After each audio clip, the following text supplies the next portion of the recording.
I give the floor to Mr. Stephen Sikas. He will frame the overall package of UNIDO service from the supply side. Welcome you.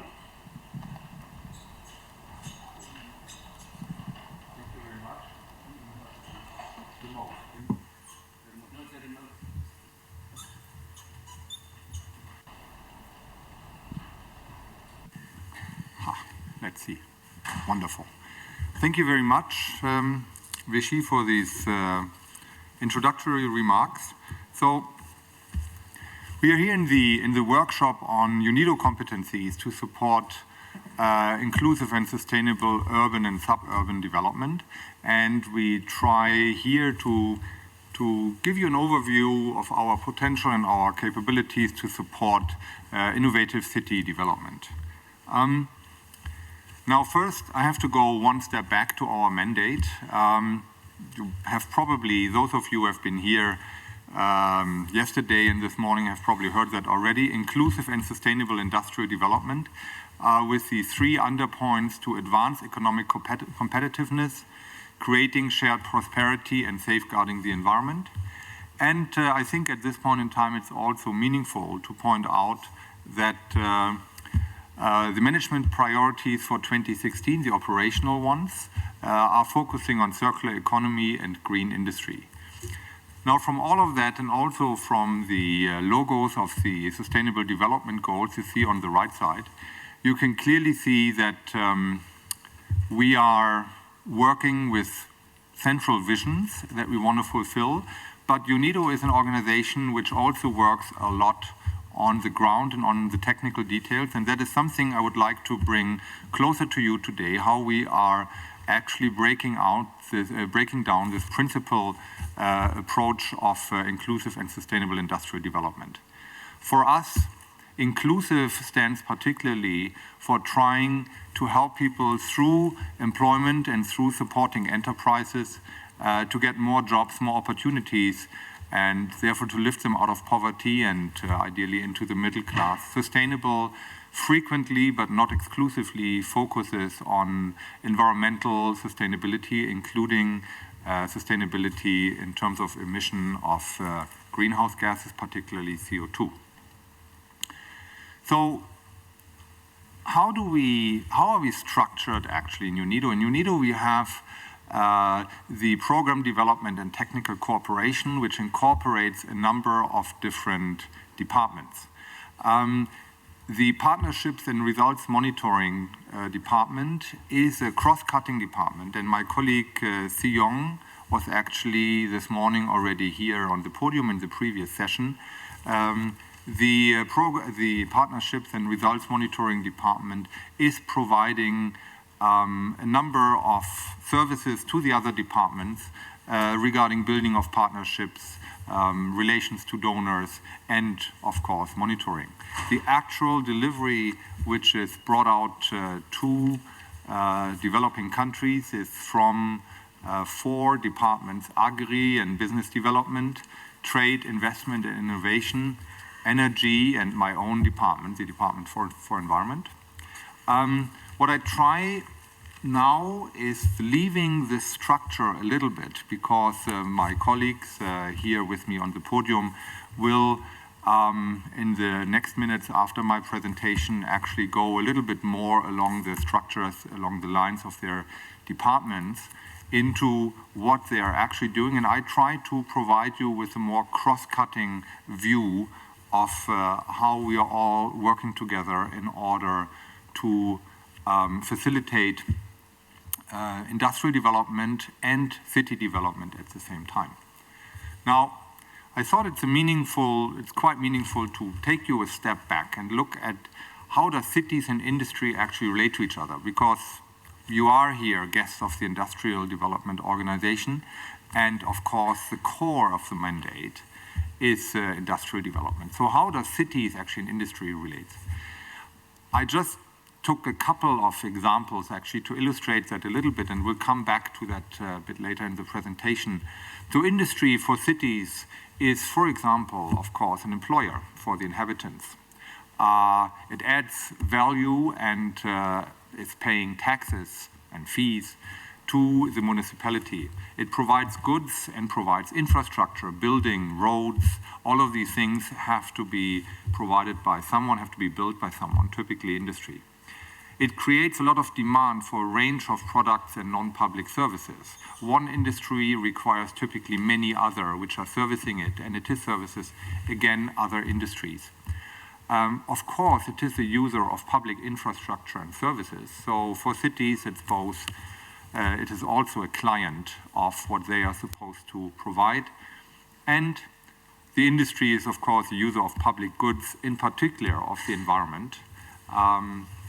And this is, as I said, only a couple of aspects, but I think some connections which highlight how these two belong together.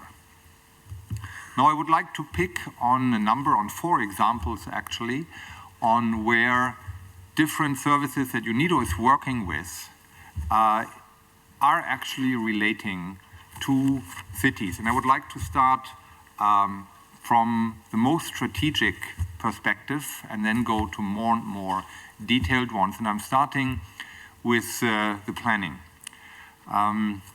The planning is the key to achieving efficiencies of all kinds in cities. And there are a number of services, a number of types of work that we are doing here in UNIDO and with our partners, which include the integrated development of cities that we will hear about later. We are helping with investments, of course, largely for the industry, but these are still strategic steps forward into the development, the joint development of cities and industries. We work on clusters, on innovation, and also on transportation, all topics which are strategic, large-scale, and planning-oriented. In order to achieve the best output for cities, the planning but it's substantially easier if the planning has done well, has been performed well, and these different steps here are helping with it. Now, if you go to the next, much more industrial level, where is actually employment happening outside the public services? And that is industries, one of the concepts we are following here are eco-industrial parks. Eco-industrial parks is something that we in different departments here are actually working on a lot. And they have the common characteristic that they try to be as efficient as possible. Efficient both in the sense of using resources less, polluting resources, public goods less, and being also more energy efficient, of course, and producing maximum output with minimum input. That is, in a nutshell, let's say from 2 steps back, what an eco-industrial park does. It tries to maximize the output of industry and minimize how it influences its environment and how it's using and depleting surrounding resources, no matter which resources, whether it's energy, water, also, of course, people. So efficiency here is actually, again, the underlying point. Now, if you go further into details what's happening in cities, the third one that I picked was actually construction. A lot of services that are provided by UNIDO are along the construction industries. It starts with the application of renewable energies in relation to buildings. The energy efficiency of buildings is a big topic that we are working a lot in, and of course buildings are the building blocks of cities. Chemicals associated with heating, cooling, insulation techniques are issues that we deal with at large, and with the involved industries we deal with to a large extent. The cement industry, which is really a very substantially and large industry, where energy is used at a very large scale, there we are working not only on increasing energy efficiency and reducing persistent organic pollutant emissions, and also mercury emissions. We are also working on schemes and participating in schemes transforming waste to energy in cement kilns. There are intelligent systems to increase building efficiency and, of course, the separation of construction waste, which leads then to recycling of materials, to minimizing the actual waste, and to minimizing the use of resources. Final example, the efficient food supply. What is needed in principle? So what is food supply for cities? The essential point is there needs to be sufficient food to feed all. And feeding, in this case, does not only mean calories, it means nutrients. It means meaningful food. There are a lot of different topics which are important here. The whole supply of food is an issue. As soon as you harvest whatever you want to use as food, there are questions of storage, shipment, manufacture of foods out of the raw materials, transport, sales, cold chain, and of course, how much of the food that someone is buying is actually being eaten. All these are related to industrial efforts. All these are issues that we work with, again, like in the previous examples, across different departments at different steps. The issue of nutrition optimization in public health will be something you will also hear a little bit more about in a moment. And so, of course, the crucial point in feeding people, whatever they eat is supposed to be indeed healthy and not unhealthy or contaminated. So the issue of food safety and food safety standards is again something that we do a lot.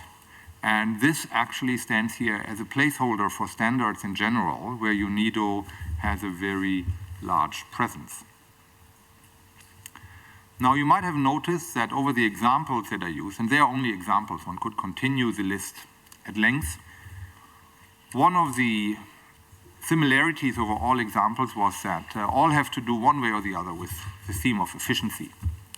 What does efficiency actually mean? And I have used here in the a little diagram, slightly changed diagram of circular economy as a show for efficiency. In cities, efficiency means that you can do more and better services. You can provide more and better services with less taxes, with less fees, and actually with more pleasure for the inhabitant.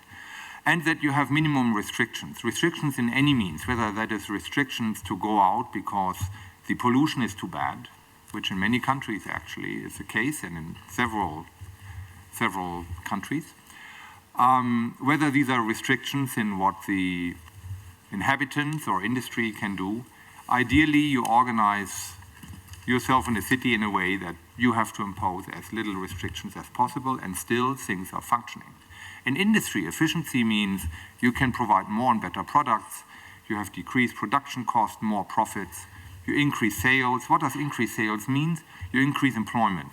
You increase, of course, tax income for the city again. The takeaway of this slide is that there is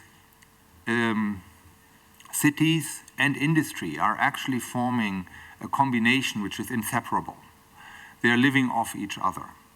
The industries provide the employment, the income, a large part of the income for the cities provide the infrastructure. We are working more on the industrial side, not quite exclusively, but more, because this is where we are really good. But in principle, we are really good in efficiency. Across the board, no matter in which department you're looking, in one way or the other, what we try to achieve is to increase efficiency, more out of less. And so I just thought the way to carry this message is to say that UNIDO is a specialist in raising efficiency, whether it's in planning, in manufacturing, in products, or in environmental performance, actually. So where do we go from here? I decided here to take the logo of the 50th years of UNIDO as the direction of where we go. The 50 years of UNIDO is, of course, something which leads in the past, but the Together for a Sustainable Future, and the 50 leads maybe to completing a century, ideally. We believe that the services that we are providing here in UNIDO and through UNIDO with our partners makes us a unique partner for government and industry in the sustainable development of urban and suburban areas, whether that's in planning, eco-industrial park, construction, food, or other examples that I didn't bring forward. Now, if you look into sectors, organized by sectors, and I mentioned that in the beginning, our specialists are sorted by agribusiness, agribusiness development, trade, investment, innovation, energy, and environment. And in these, we try to bring you the overarching services that I mentioned. And we do so, and that is another issue I wanted to bring across, we do so across the levels of departments. The topics are the important issue for us, the clients are the important issue for us, to raise the benefit for the cities, to fulfill the Sustainable Development Goals. This is what we aim towards, and we are working in a group fashion in order to achieve these objectives. So I hope I brought you here some concepts and some ideas of how things work in general in PTC, but my colleagues will of course pick up on those, expand on others, and give you more ideas of how we can contribute to the development of and in cities. Thank you.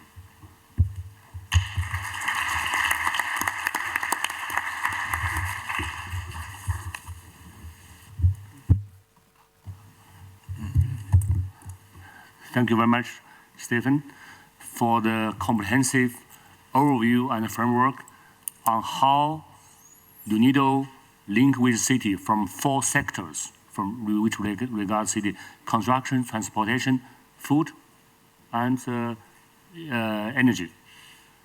So from that point of view, you can see from different angles, UNIDO is dealing with the different technical perspective of the facets of the urban development and planning. Now I give the floor to Mr. Cadena Bernardo, the Director of Trade and Innovation for the standard of food. Thank you very much. Thank you very much. Good morning, everybody. It's a pleasure to be now with you. I will highlight the role of standards and investment in sustainable cities. And in this regard, I would like to just recall that there are 3 dimensions to start with. There is the dimension of people, the increasing population, the planet, the resource usage, and the prosperity, the economic growth. No doubt that when we are talking about trade, investment, and innovation, we position ourselves rather on the economic growth, but at the center of the sustainability discussion, there is people. I think that people has to remain the center. We are talking about sustainable cities because we are thinking that it has to improve the quality of life of the citizens, and in that regard, we need to work on jobs. And I will briefly try to elaborate how trade, investment, and innovation, the services and functions we deal with in UNIDO, can contribute. Let me just go back to the Sustainable Cities Index, which is basing on the 3 concepts of people, planet, and profit. They call it profit. I like it because it's very much a system that is giving indicators that can compare cities to cities. So for people, you have this measure of social performance. For the planet, how green factors like energy, pollution, and emissions are being assessed. And certainly it's about, and thank you for the elaboration of how profit can be seen as business performance. Now, when we see, Vienna is on the 4th place, and I like to take the case of Vienna in the ranking of the cities, because Vienna is a city that is very up the ladder in terms of sustainability, but the interesting thing that it has a beautiful balance between the 3 dimensions. And this is important. We have other cities that have much more, London or other cities that are very strong in the economic growth dimension. They are financial centers, but they are not doing so well in relation to the green or to the profit. So what we can contribute relates to the prosperity, relates to what standards are about investment, private sector development, and certainly the matchmaking through the public-private partnerships in relation to productivity, enterprise, startup, and so forth. I just want to say that prosperity is key for sustainable cities. How does it work? I have this graph here, and in the first bubbles there, the blue bubbles, you have the SMEs, and we have to work to help the SMEs. It's 90% of production and jobs that are with the SMEs. We have to bring them to the sustainable cities through industrial parks, eco-industrial parks, technology parks. They have to produce. But when we think about OBOR, One Belt, One Road, trade facilitation is of essence. Yeah.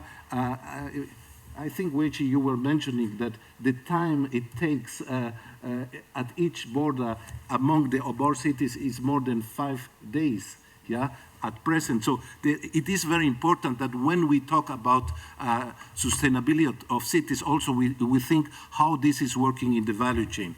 So let me just mention that there are many standards in this regard.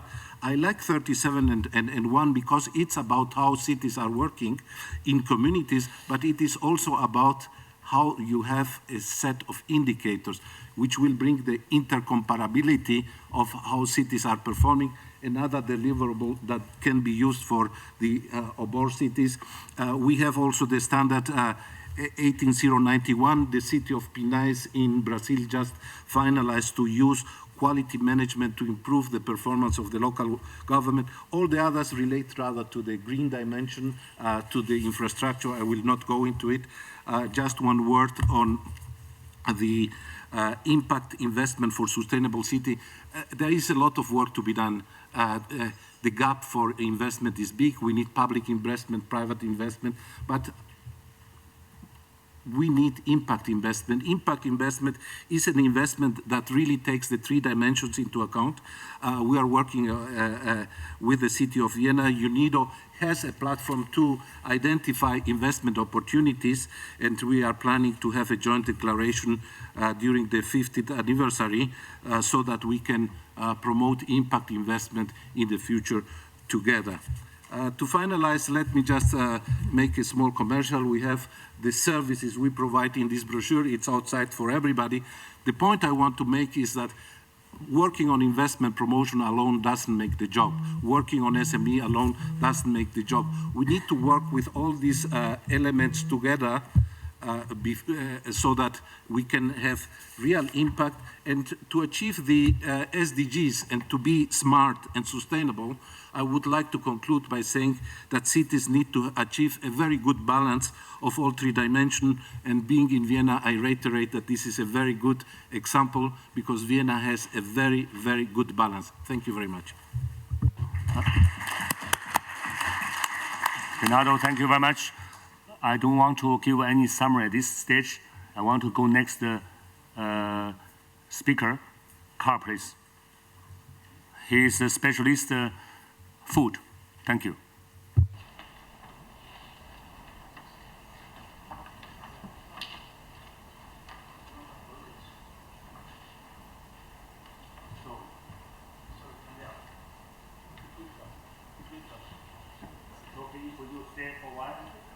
Stay for a while. Let me give floor to others. Alos, you go ahead. Thank you. He is a specialist on energy. Thank you.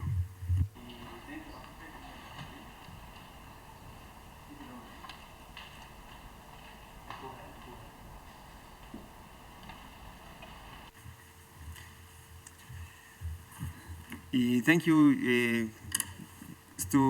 It's already afternoon, ladies and gentlemen. I'm just going to share with you some of the services that we provide in the Department of Energy. Are we on? Sorry?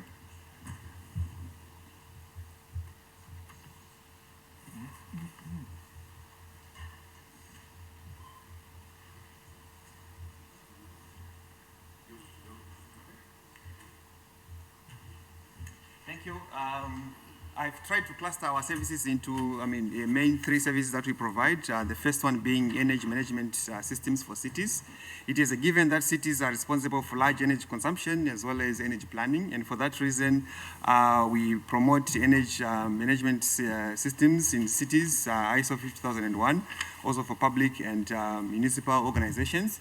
And the focus of our work really is to develop cooperation and try to have a behavioral change in how energy is used introduced, not as just to replace a device, but to have a new thinking about energy management in cities. And that in that context, we collaborate with industry, private companies, and others. And in the broader sense of the city, we work with municipal corporations, public and private companies, and households and industries. I sort of thought I would give you an example of one of our energy management systems for cities that we are working on. This is in Russia. It's a very interesting project in the sense that it's been piloted, has been successful, and now we are scaling up this project. The idea of this project is to, first of all, develop capacity for implementing energy management systems and also to influence behavioral change in a larger scale, not focusing at the city as a system, not just as, focus on a specific aspect of the city. And in this specific project, we are looking at training and competence development, partnership for piloting and results monitoring, and monitoring the results that have been achieved. And our initial focus of this project is on people, processes, and achieving of the non- and low-cost energy savings. The interesting part of this, interesting aspect of this project is that we are working with specific departments within a city, but also working across different departments to ensure that we have a systemic, we achieve results more at a systemic level. The second set of services that we provide are more in the renewable energy for sustainable cities. And in line with our principal area of services, we demonstrate projects, develop policies, standards, but also promote business model for the scaling up of renewable energy in cities. The technologies that we work on are mainly waste-to-energy, rooftop PV, but also solar thermal heating and cooling applications. I thought I'll give you this example of our project in Senegal. It's more on sustainable industrial park within a city. It is an interesting project because we do not just focus on the industrial park, but we end up addressing some of the issues within the overall city to ensure that the industrial park is well integrated into the city tissue. And in this project, we are implementing it in collaboration with the World Bank, and it focuses on strengthening of national capacities on integrated urban management planning for sustainable industrial parks. We've integrated issues of POPs and issues of hazardous waste into the project. But what is also critically important with the development of industrial parks within new cities is that you have to create an enabling framework to implement sustainable and resilient industries. And then, of course, the issues of renewable energy, energy efficiency, resource efficiency within the industrial park itself. And what is also critical in this project is that we are working to develop the capacity of the city to plan industrial parks, but also for the cities and industrial parks to be able to interact for the better efficiency of the whole system. The last sort of services that we provide are more in the transportation within cities themselves. Mainly two areas in terms of electrical vehicles, and also in terms of biogas for mobility. And this is just a schematic to show you how this the services that we provide within transportation in cities link with the different departments that are represented here. The last kind of innovative project that we are working on, which falls under this last cluster of services, is a project that we're having in China. The conventional kind of electric vehicle, thinking is that electric vehicles just receive electricity from the grid. But there's also new thinking that we can have some of these vehicles selling demand response services to the grid. So as and when the grid is producing excess electricity, that electricity can be charged into the cars. And as and when the grid needs electricity, that the electricity from the cars can be sold to the grid. So with all the IT knowledge that we are doing, we are trying to push a new electric vehicle supply and storage cycle, and also a vehicle to grid technologies. The focus of our services in this particular project is to try to develop policies, to develop capacities, develop new technologies, but also standards, but also develop a business model that will see the broader replication of these new vehicle to grid technologies throughout the country. Thank you. Thank you very much, Alois. In short, he has been talking about the rationale the relationship between energy efficiency, renewable energy, industrial park, and the city, and human being, as well as the climate change related. So thank you for next. Carl, are you ready? So now we are talking about what we are going to eat. Please, Carl.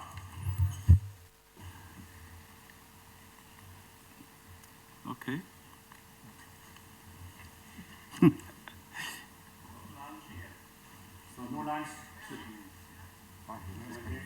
Now it's coming.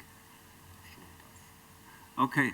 In order to shorten, I think I don't read the long title of this presentation and just go to say talking about food security for growing urban areas or mega cities.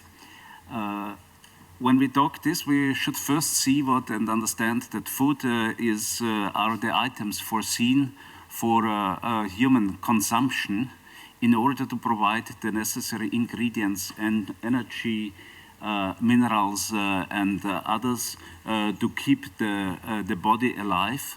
And we are talking about items which are safe and don't harm negatively the consumer or the person who is eating it. This means that we are including food safety from the very beginning in all our activities related to food as a principle.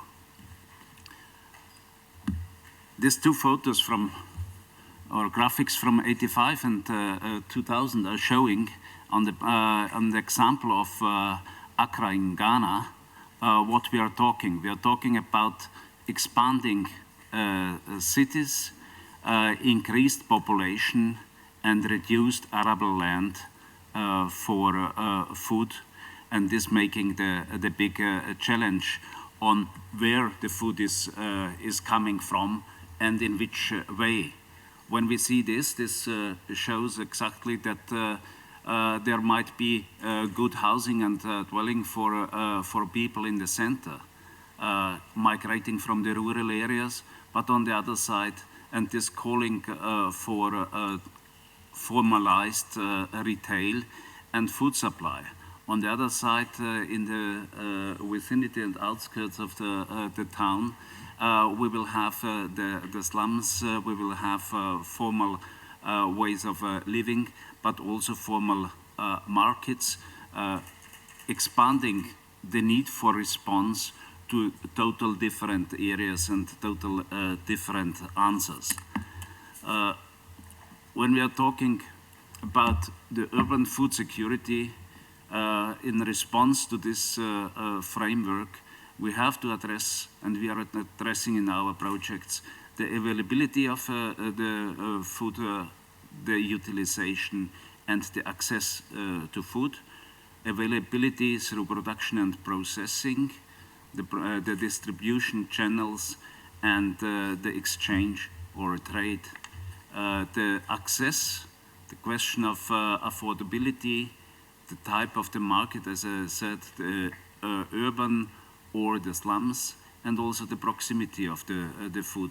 Which food we are losing by expanding the housing area and the living area of the towns, and which we have to bring with increased footprint, CO2 footprint from areas far away. And of course the utilization, the contribution to the positive nutrition, the question of culture related to the food consumption and the type of consumption itself, whether it is fast food, whether it's standard and traditional cooking. In UNIDO, we see it as an important task to use those products which are already there. We are losing around 40% of produced and grown food, whether this is in the developing world or in the developed world. In the developing world, we are losing this amount of food on the way from the farmer to the market in the developed world, we are obviously rich enough to waste 40% of the food which are made available to us as consumer on the way from the supermarket to our body. And this has to be addressed. We are going to the area of the developing countries and reduction of the post-harvest losses and the value chain development in terms of improved storage, improving the transportation, the processing, packaging, and awareness. Of course, there are always new technologies involved, and it's important to have and to introduce the appropriate technology. It might be the latest technology, but it might be also just an appropriate technology which is outdated or outsourced in one country already, but an important step for development in the country we are working in. The question of improved nutrition through diversification of the food available. We have a lot of countries which have issues on nutrition. They don't suffer from hunger, but they are suffering from a single-sided diet, and this has to be addressed through diversification. Addressing the issue of the development of the local diet rather than to bring in patterns from far away. All our studies we have around the world are showing that increased income is increased meat consumption and milk products consumption, also in area where this is not a traditional food.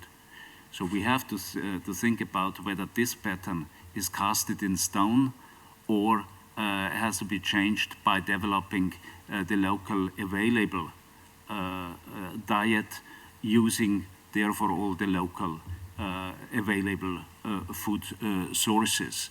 And on the other side, I already mentioned, through our continuous and along the value chain introduced food safety approaches and increasing the public awareness on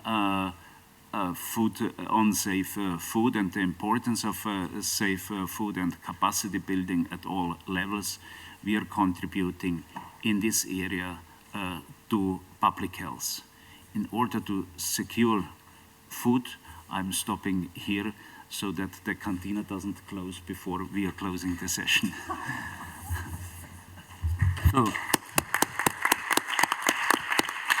thank you very much, Karl, for the talk on what we are going to eat. And at this moment, I want to combine what Karl has talked with what Bernardo has talked.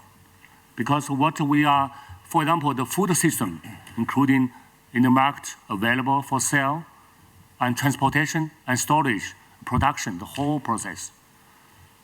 This is the system what Karl has talked. And what are the standards should be followed for the tracking and safety production. That is the part of Bernardo has talked, for example. Okay, let's go to next speaker. Jeremy, please. He's a specialist in environment sector. Thank you. Thank you. Good afternoon. I will try to keep the time I was given. As a Swiss citizen, I don't want to negatively impact the image that you have of Swiss watches. So I'll dive immediately into the topic. I would like to talk about three things: eco-industrial park, UNIDO's approach, and then how it contributes to more resilient cities and industries, and finally, what are the benefits from eco-industrial parks. So we saw in the previous presentations that a lot of jobs are within industrial zones, and we also saw that the industries and the cities are growing. So while these industrial zones are generally planned outside of cities, with the urban development, they tend to be somehow closely related. So what we do in UNIDO, we try to work first at the company level, trying to improve the efficiency of the use of resources. It means that the companies have to use less water, less energy, and less raw material. And on the other hand, for the same production output, they will have less negative impact on the environment, being the air, the soil, or the water. Once this is done, once we improve the efficiency of the industries, there will still be some waste. And what we try to do then is to look what this waste can be, whether this waste can be exchanged by one industry to the next one. So the waste becomes the resource of the other industry. That's one thing, but maybe the industries can also share infrastructure or services within the industrial zone. One example is power or steam generation. Most companies have their own system, but it's more efficient to have one bigger system and then distributing the steam or the energy within the industrial park. So after these two steps, first at the company level, then at the park level, then we look at what these communities or urban centers can win from industrial zones. Unfortunately, for the time being, industrial zones are mostly seen negatively by the population because they have a negative impact on the environment. There are examples of industrial accidents that are killing a lot of fishes. There is air pollution, there is noise, vibration. Normally, the cities are not so happy to have industrial zones nearby. What we are trying to do is first to reduce the negative environmental impact and then see if we can have synergies between urban centers and industrial park. And this type of synergies can have, they can be related to waste or services or infrastructure. Let's take the example of household waste produced in the cities. They can be used in an industrial incinerator to produce steam, to produce energy that can be used by both the city or the industries, but also heat in countries in temperate climate where we can have heat distribution networks. Another example is electronic waste. There are more and more electronic waste that are generated in cities, and often the recyclers are located in this industrial zone. So then the raw material needed by these recyclers is coming from the cities. So here we see another type of synergies between an urban center and an industrial park or eco-industrial park. So in UNIDO, we work on two things. We work on existing zone where we are trying to retrofit them into eco-industrial park, and also on new eco-industrial parks, so starting from scratch. And that brings me to my second point, the resilience. If we want to increase the resilience of industries and cities, we need to have better planning. So at the planning stage, we need to make sure that the fact that this industrial zone and the urban centers will cohabit and benefit from each other needs to be taken into account at the design stage. Then it means also that the infrastructure must take into account both the industrial development and the city development. Of course, we need also to have better environment, and that's what we are trying to do by increasing the resource efficiency.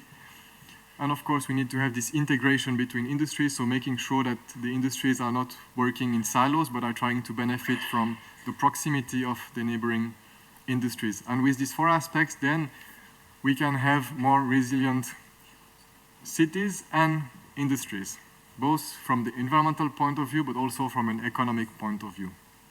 And that brings me to my last point, the benefits. We already mentioned that the environmental footprint is reduced with eco-industrial park, but I think what is very important is to see that there is economic benefit, because if the companies are consuming less material, water and energy to produce their product, they will increase their competitiveness and their profitability, so they will be more economically resilient. I think what is very important to see is that while we are promoting sustainable and inclusive industrial development through eco-industrial park, we are not only serving benefit for industries, but also for cities, for governments, and for the environment. And with this, I would like to conclude and thank you for your attention. Thank you very much, Jeremy. UNIDO is mandated for promoting inclusive and sustainable industrial development. He has targeting one key important aspect, that is industrial parks, as part of our services. Make it associate and explain why it linked with and how it linked with sustainable cities. Because as we all know, there are many fashion concept of cities: eco city, green city, innovative city, smart city, etc. He was focused on sustainable city. Now let us give the floor to next one, Naki, from the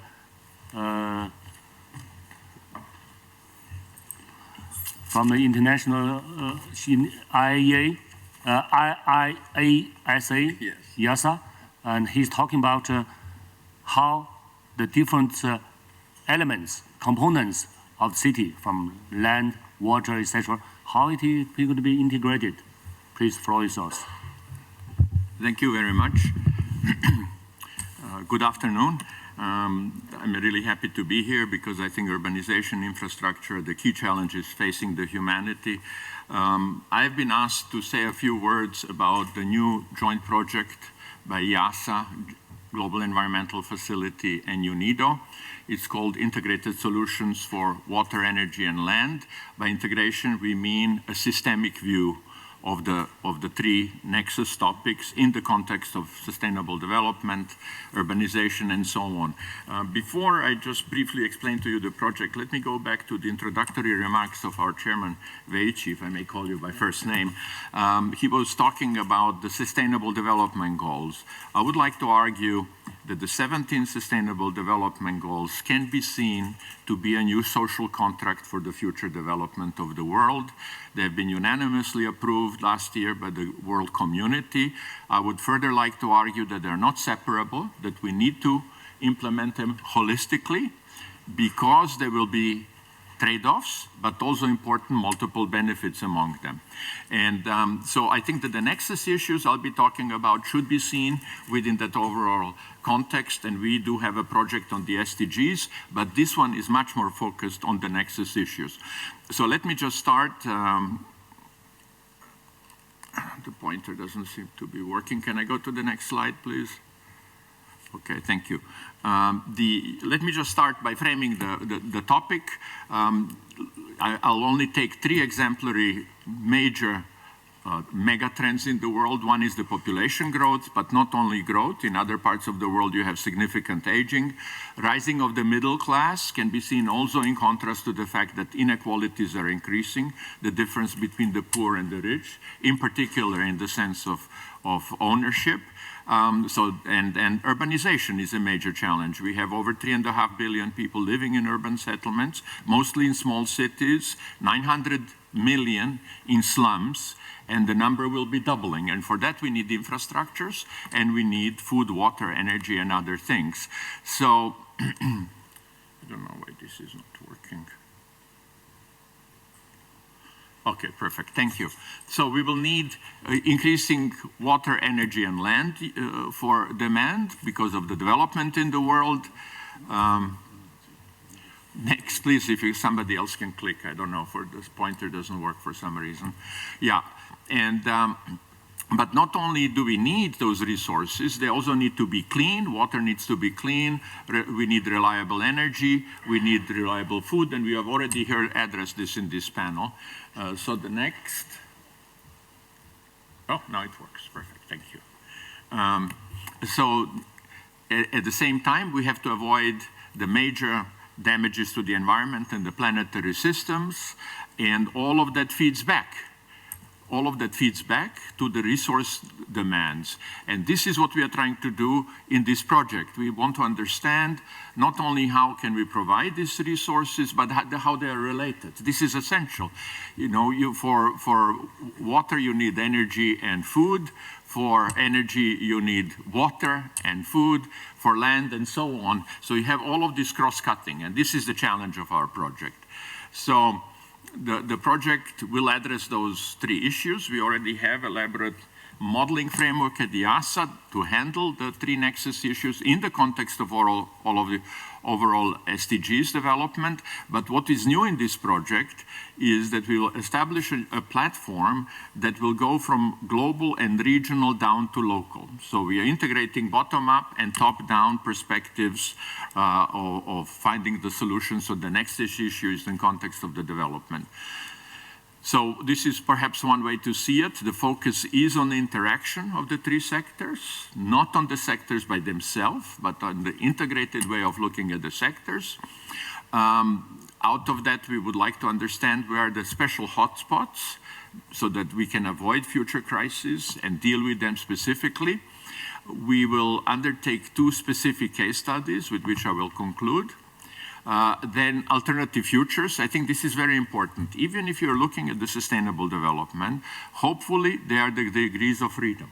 Hopefully there is more than one development path that can take us through the SDGs and to a sustainable future. So we will be looking at alternative development paths of how to achieve the nexus solutions in the long run. And we also plan stakeholder engagement in the 2 regions we have chosen, initial region, plus capacity building through a number of activities. So as you can see, it's a relatively holistic study design. I will not go into the technical details, but if you look at the lower part of the graph, this is the new modeling framework, and on top of the graph, we have the major drivers from biophysical and planetary down to the social and inclusive development. So we hope to provide an integrated view that, as you can see, even the maps as an illustration are grid scaled, so much of the work will be grid scaled in order to connect the local to the global. And let me now come to the conclusion. The 2 exemplary case studies we have chosen are Zambezi and Indus area. The reasons for choosing those is that they're very different. They face different development challenges, and they're exemplary. We would like to develop a generic method of looking at other regions from the nexus perspective in the context of the global development. So I would like to come to a conclusion. I've taken my time. Thank you very much. Thank you very much, Naki. You have suppose you have make everything integrated well with a cost-effective method. That's the idea, exactly. Good, Also thank to you. have the investment economics and other Thank you very much. dimensions, yeah. And next speaker, last speaker, Loiber, please. May I have Good afternoon. Yes, I was asked to talk about innovative solutions for urban and regional development, addressing urban planning, urban development, and energy supply and efficiency aspects. Well, if we talk about cities, I want to stress that we shall here consider the city as a whole, the city as a political body, and this body is following a certain process, and UNIDO shall support in many of these steps of this process to help the clients. And here is a focus, what could be the focus here? You can address the strategy, you can make scenarios for them, for the cities, ex-ante impact assessment, and demonstration projects and implementation in general. So the main issue is urbanization, as we have heard earlier. What we see often is uncontrolled urban growth and informal housing. We have heard about this 900 million slum people is a major pressure. Zoning as planning instrument is not often appropriate or is working, but we have the infrastructure design, and here's two possibilities of work with. Infrastructure design can respond to urban growth, or it can somehow proactively shape urban growth. And what we want here to show is that smart infrastructure design is able to change the attractiveness of the areas that is supporting efficient urban expansion by triggering the urban actors' behavior. And what we have here is a model that allows to simulate here different scenarios of change, to identify in which directions in the city this is going, what are the costs for infrastructure, where is the infrastructure expansion required and necessary. And here is an example of this. This is Mar del Plata in Argentina with two different scenarios, and you have the possibility of addressing here the different areas to identify the different scenario results by comparing them, looking at building land consumption, infrastructure, and as an extension, and the costs. Now we go forward to energy. But not only to energy, we shall address the whole nexus, as we have heard earlier. We have to deal with supply planning in general, and here we have to explore, and it is again an integrated topic. We have to explore the demand. We have to show what are the deficits in supply. If we talk about low carbon targets, we shall also address the low carbon improvement requirements and potentials there regarding energy efficiency and use of renewables. And you have a lot of required steps shown here. You need an accounting framework. I think this is very important to allow here the improvement in the areas by identifying what is the supply volume, what is the coverage, what are the deficits, and where are the hot spots you can follow to have these implementation plans somehow concentrated. If we talk about implementation, we have to identify what is the access to energy for all, not only for that can afford. We have to improve the situation here. We can address here on the one side affordable grid-based power supply through pay-as-you-use meters.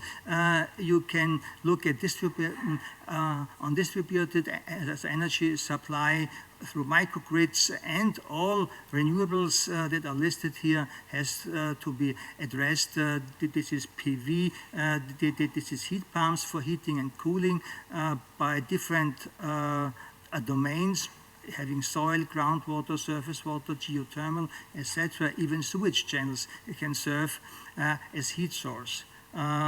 We can also address micro turbines in water networks to produce power to a certain extent. Wind parks in cities are not that useful. They have to build outside. This is often discussed, but it does not be feasible there. If we talk about as energy, the last point I want to mention is efficiency improvement. We have to think about how to exchange the old household appliances. We have to address the indoor climate improvement because here is a lot of energy used for air conditioning. And if you have simple quasi-measures that allow to install shading devices to make roofs with high albedo, that is reflecting the solar irradiance, reducing the heating up of the roofs. Then we have to address the insulated walls here, and the renewables for heating and cooling through heat pumps. Waste heat as a reuse is a certain issue that is not mentioned often now, but we have to start with this to use waste heat from industry or from data centers, from the cooling topic, to have a heat cascading, and again the possible of using it for cooling issues as also. Mobility is a wide range. I don't have time now, but what we have to consider is not only the private fleet improvement, but the public transport systems that allow accessibility for all people that are not affording an own private car or a motorcycle. Yeah. Thank you for attention, and I think I have kept my time. Thank you very much, Ms. Leuber. I give the word back. Thank you very much, Ms. Leuber. He has talked about before take action, think 3 times. And how to make the think and action connected and rational, and what is the methodology guarantee this think and action right. So thank you very much. Now let us start the panel discussion. And first, before the panel discussion, I want to raise one question from my side on the panelists. From your side, I welcome you all to give a feedback from your distinguished perspectives. We are talking about supply. Now, we have this event to provide service to the city for urban development. How could you guarantee your supply side capacity, competencies be utilized properly by the demand side? So how can you make your supply match the demand? Thank you very much. Stephen, perhaps you can lead the question. Thank you. Thank you so much.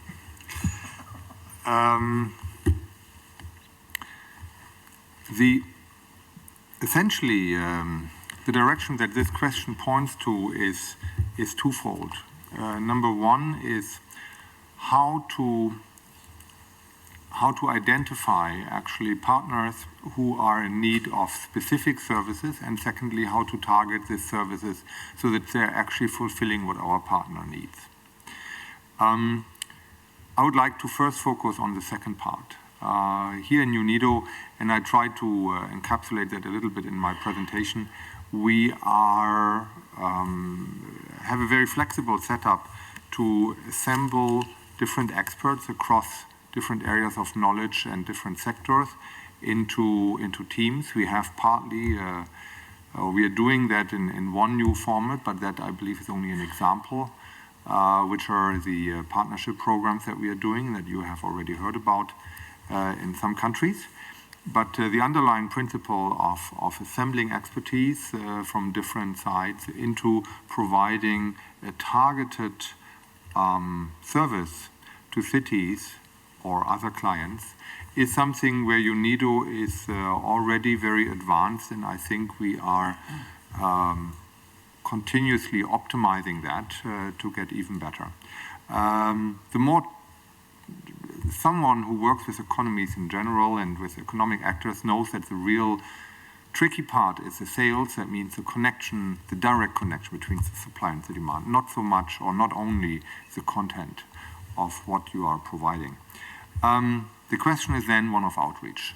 How can we provide cities with what we know and what we can do best?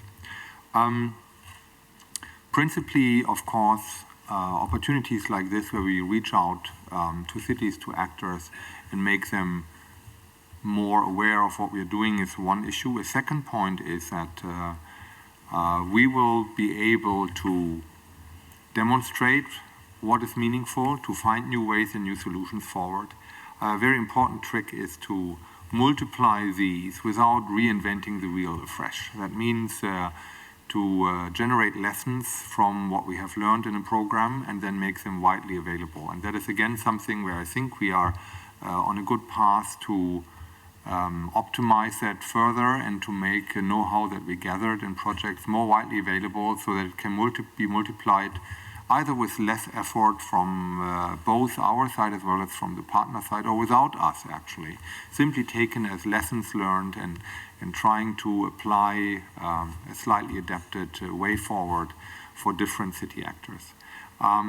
So I believe it is not a process, not something that runs automatically, but I think we in UNIDO are on a good way to master that, and we have actually already today a very good standing to do so. Thank you very much. Thank you very much. First off, I thank you then for you described how concrete UNIDO matchmaking the supply and demand. And each of you are welcome to give your own word from your perspective.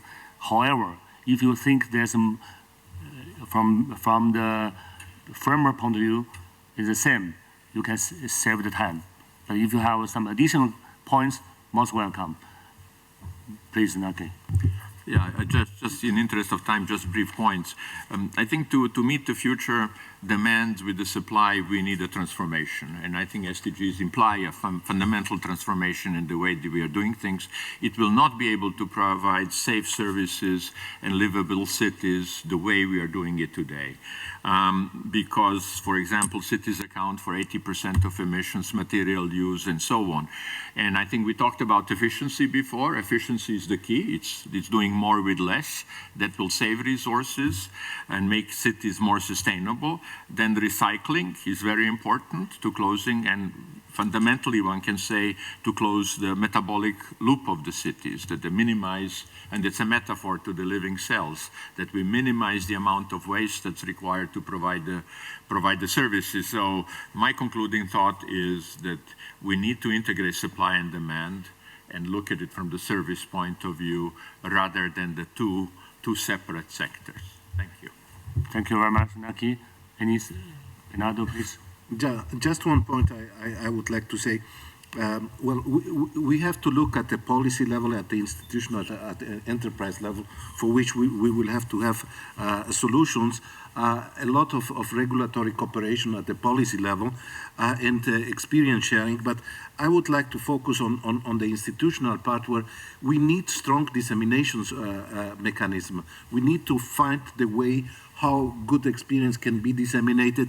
I made already the case for standards being a vehicle to bring these positive solutions, but this is not enough, because when we talk about LDC type of developing countries, we need to take into account the realities, the indigenous technological momentum, so there needs to be also a consideration of own innovation, own innovative capabilities in certain settings. Finally, we can have for the enterprise level a good policy for startups, because we can already work with like in industrial parts, looking at the different sustainable dimension, and we can look at enterprises really with the means to look for the efficiency in a post type of approach. Thank you. Thank you very much. Please, Ms. Leuber. If we talk about supply, it's not only the cities we have here to consider. We have to see the urban footprint of the region, and a city and its energy consumption need the region to have a supply here. But sure, the cities are also required here to provide us a contribution, and I think the distributed renewables, as a PV, is a very important solution for having a supply contribution here. Thank you very much. Is there any comments? Thank you very much. In short, it means as make the supply meet the demands from different levels, as Bernardo mentioned, policy level, institution level, and enterprise level. And from different sectors, as Stephen said, based on the demands actually required sectors. And as well as possibly from a holistic point of view, make all integrated package, as Naki said, and some strategically reach from angles based on actual ad hoc demands. Thank you very much. At this stage, let me open the floor to the audience. Please. Sergey? My name is Sergey Golovanov.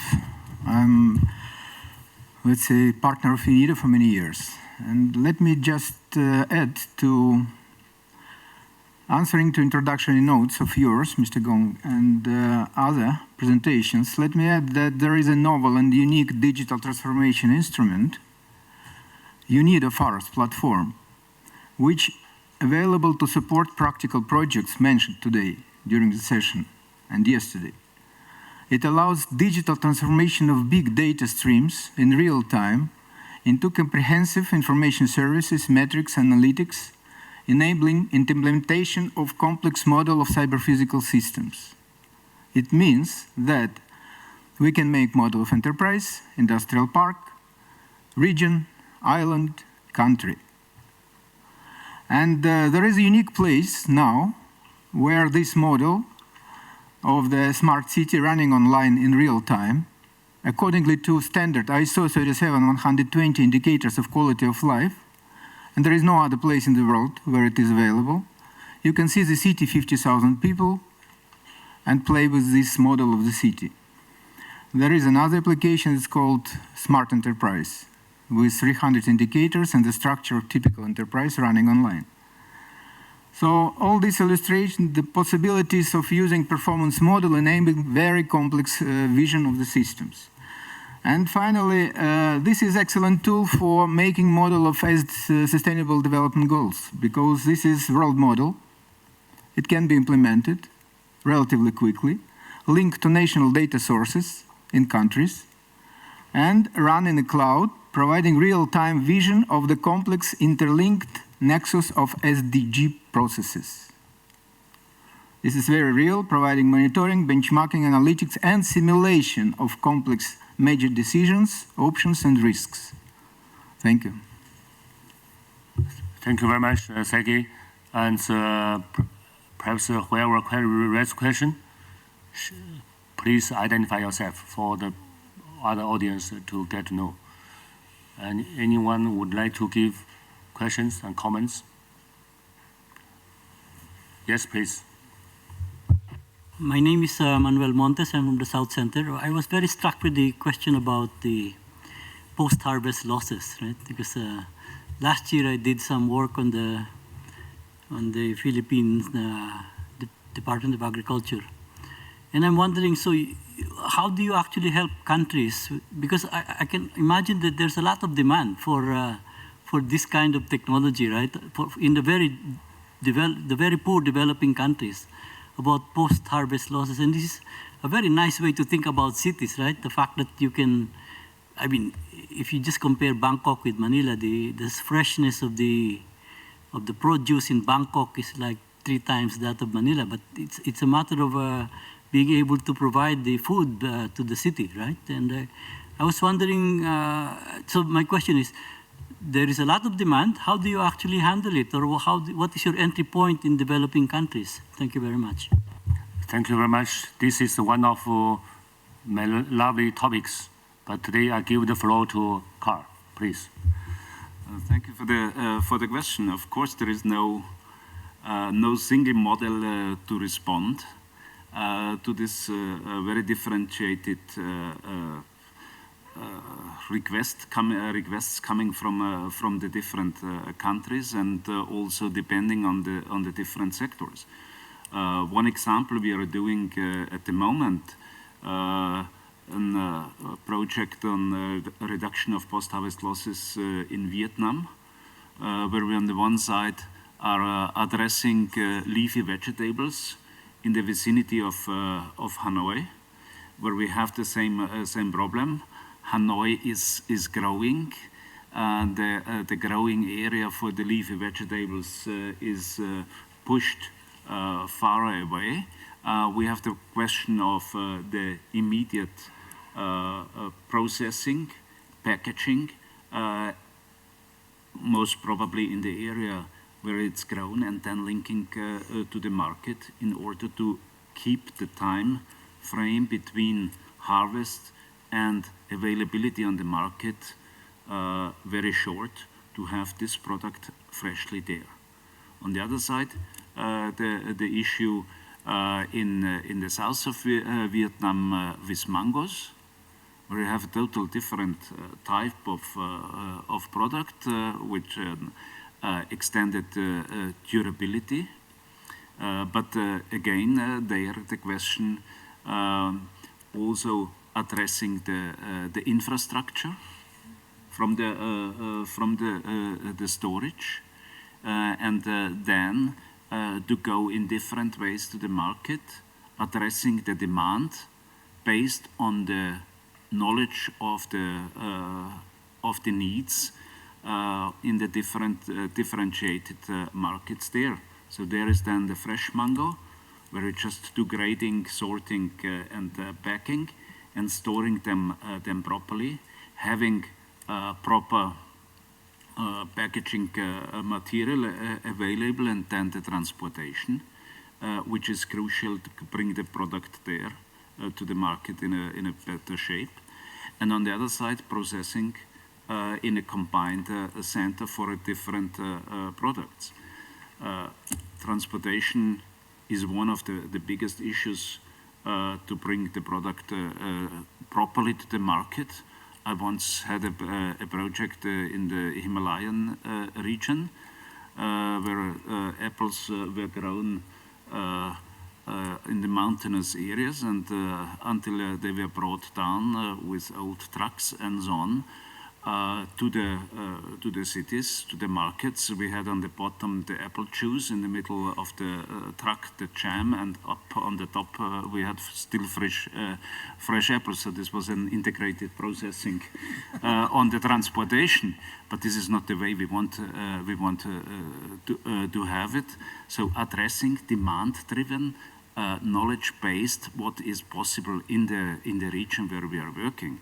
I think this is also the important thing on linking demand and supply, on knowing what is the need and not just bringing something into the area which is developed maybe here in Vienna on a round table or something. Of course, building up on the experience, but addressing the needs in the region where we are dealing.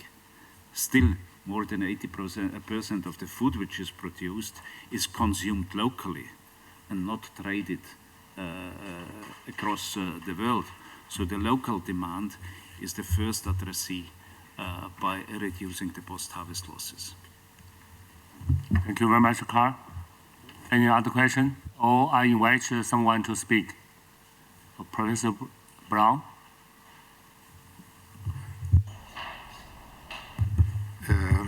Thank you very much for all this detailed information.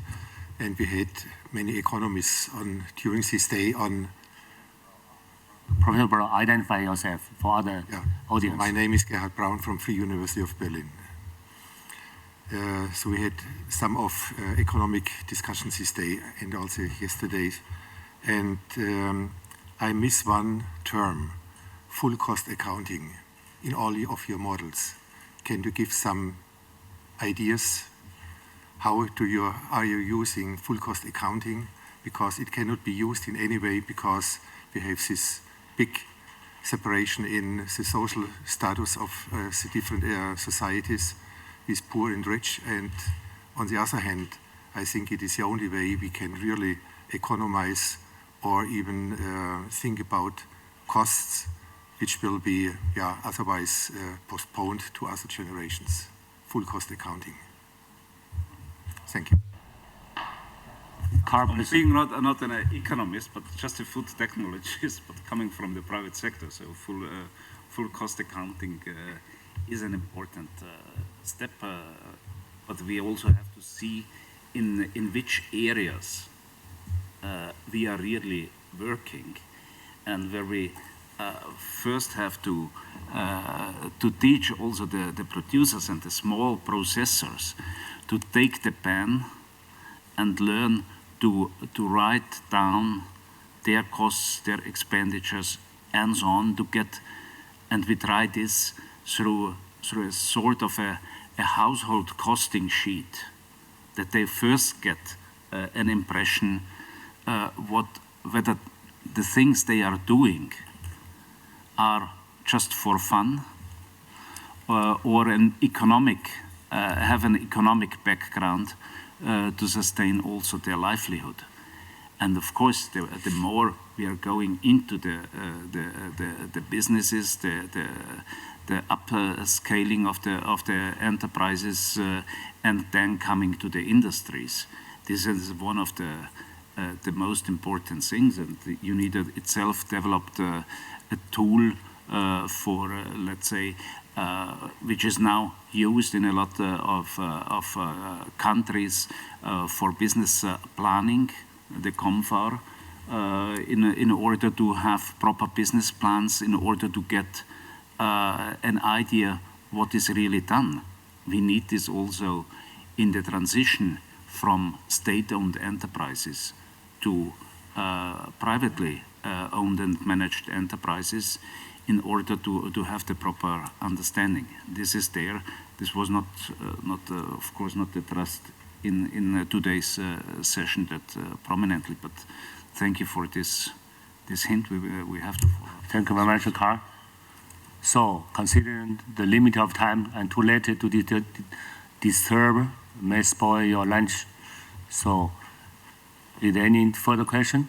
If not, I would like to welcome you to give a big applause to yourself, audience, to support the podium panelists and keynote speaker here. Let us cheer for all ourselves together.